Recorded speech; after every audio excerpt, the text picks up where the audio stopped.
এই সংস্কারের যে প্রক্রিয়াটা শুরু হয়েছে এটার কনটেক্সটটা যেন আমরা ভুলে না যাই। কনটেক্সটটা হচ্ছে একটা গণ অভ্যুত্থান।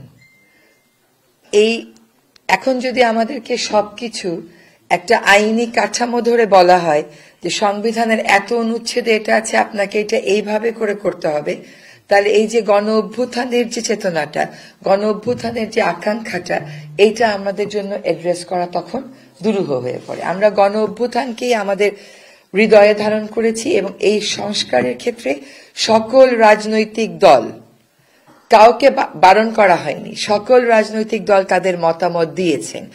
আজকে যে কমিশনগুলো রিপোর্ট দিয়েছে সেই রিপোর্টগুলো সকল রাজনৈতিক দলের লিখিত বক্তব্য প্রতিফলন করেছে। যতটুকুন কমিশনরা মনে করেছেন যে নেবেন ততটুকু নিয়েছেন। এইটাই কিন্তু এটা শেষ না, এটা নিয়ে আলোচনার প্রক্রিয়া। আসিফ ভাই 1, 2, 3, 4 ফেজের কথা বলেছে, প্রয়োজন হলে ফেজ বাড়বে, কিন্তু রাজনৈতিক মতানৈক্যের ভিত্তিতেই হবে। এবং প্রধান উপদেষ্টা মহোদয় এটা ক্লিয়ার করেছেন যে আমরা একটা এর পরের কমিশনটা হবে পলিটিক্যাল কনসেনসাসের কমিশন, যেটাতে উনি নিজেই থাকবেন হচ্ছে নেতৃত্বে।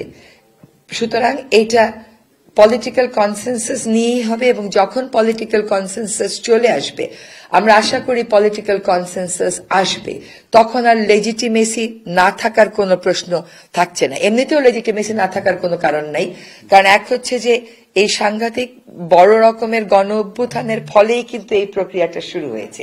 তারপরে রাজনৈতিক দলেরা সক্রিয়ভাবে লিখিত বক্তব্য দিয়েছেন, তো ম্যান্ডেট আছে বলেই তারা, প্রয়োজনীয়তা আছে বলেই তারা এই জিনিসগুলো দিয়েছেন। আরেকটা কথা হচ্ছে রাজনৈতিক দলের সাথে আলাপ।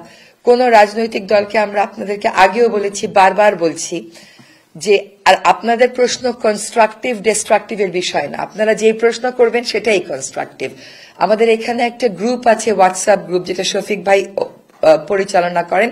সেখানে কিন্তু প্রত্যেক কমিশনের প্রধান যে কথাগুলো বলেছেন সেগুলো অলরেডি রেকর্ডেড ফর্মে দিয়ে দেওয়া আছে। তারপরে আজকে সন্ধ্যার মধ্যে সামারিগুলো চলে যাবে আপনাদের কাছে।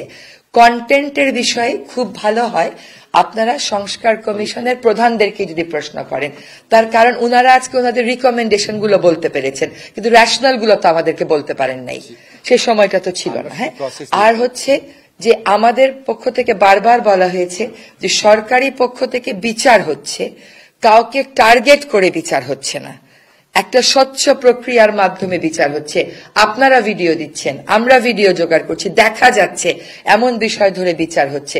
কাজে আমরা যেহেতু কোনো রাজনৈতিক দলকে নিষিদ্ধ করিনি, রাজনীতিতে কোন দল কোন অবস্থানে কিভাবে থাকবে সেই সিদ্ধান্ত সেই রাজনৈতিক দল নেবে, এটা অন্তর্বর্তীকালীন সরকারের উপর নির্ভর করছে না।